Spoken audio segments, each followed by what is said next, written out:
আজকে আমরা জানবো বিভিন্ন ধরনের বোল্ট ও নাট সম্পর্কে।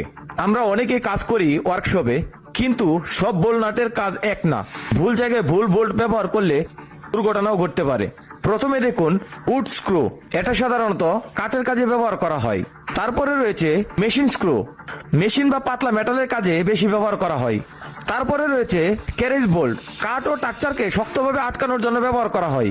এছাড়াও রয়েছে set screw, lag bolt, eye lag, U bolt, J bolt, mating screw, shoulder bolt, hanger bolt, elevator bolt. এবার আসি নাটের দিকে। হেক্স নাট ও হেভি হেক্স নাট সবচেয়ে বেশি ব্যবহৃত সাধারণ নাট।